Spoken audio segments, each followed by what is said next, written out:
या ठिकाणी 24 वर्षाचे थोडं मागं आपल्या मतदारसंघासाठी एक मिनिट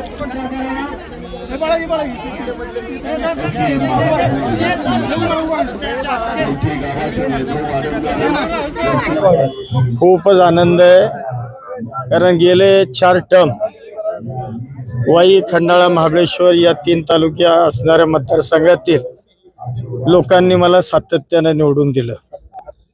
या वेळेला तर लोकभावना खूप म्हणजे तीव्र होती की काही करून या वेळेला मंत्रिपद आपल्याला मिळालं पाहिजे. आणि खऱ्या अर्थानं दादांच्या माध्यमातून महायुती सरकारनं, मग देवेंद्रजी फडणवीस साहेब असतील, दादा असतील, एकनाथजी शिंदे साहेब यांच्या नेतृत्वाखालचं जे महायुती सरकार आहे, या सरकारमध्ये मला कॅबिनेट मंत्री म्हणून काम करण्याची संधी निश्चितपणानं मिळालेली आहे. आणि हा आनंद निश्चितपणानं आता बघतोय लोकांमध्ये प्रचंड उत्साह आहे आणि लोक फार मोठ्या आनंदामध्ये त्या ठिकाणी स्वागत करतात. मदत आणि पुनर्वसन खातं तुम्हाला मिळालेलं आहे, पण आता जो गेल्या 4 वर्षापूर्वी जे काही जोर भागात किंवा पाटण भागात जो काही मुसळधार पाऊस झाला होता, भूस्खलन झालं होतं, त्याच्यातील लोकांना अद्याप मदत तेवढी मिळालेली नाहीये. तुम्ही आमदार नाही, तुम्ही चुकीचं सांगताय. मुळामध्ये माझ्या मतदारसंघामध्ये मदत मिळाली, म्हणजे 5 एकरच्या आत ज्या लोकांचं जमिनीचं नुकसान झालं, मग ते पाटणला सुद्धा मिळालेली असणार, कारण माझ्याकडे मिळाली, जावलीला मिळाली.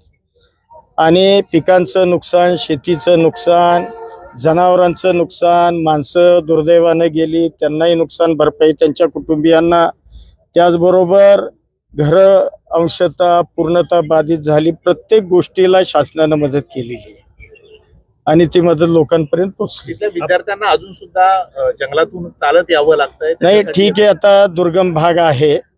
आता काही ठिकाणी काय होतं की विद्यार्थी संख्या डोंगरी भागामध्ये असल्यामुळं गावं खूपच छोटी आहेत, त्यामुळं विद्यार्थ्यांची पटसंख्या कमी आहे. म्हणजे कुठंतरी एखाद्या गावामध्ये 1, 2 किंवा 3 विद्यार्थी आहेत आणि मग अशा गावामधल्या विद्यार्थ्यांना थोडंसं लांब चालत जाऊन त्या शाळेमध्ये जावं लागतं, ही वस्तुस्थिती आहे.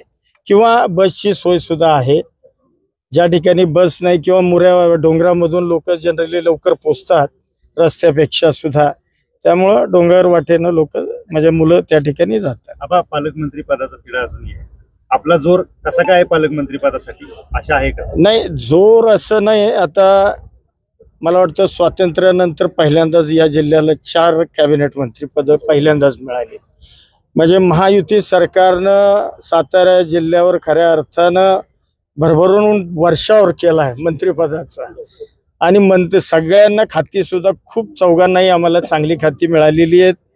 त्यामुळं पालकमंत्री हा विषय काही तितकासा कुणाच्याच बाबतीमध्ये असा काही आमच्या चौघांच्या बाबतीमध्ये टोकाचा नाही.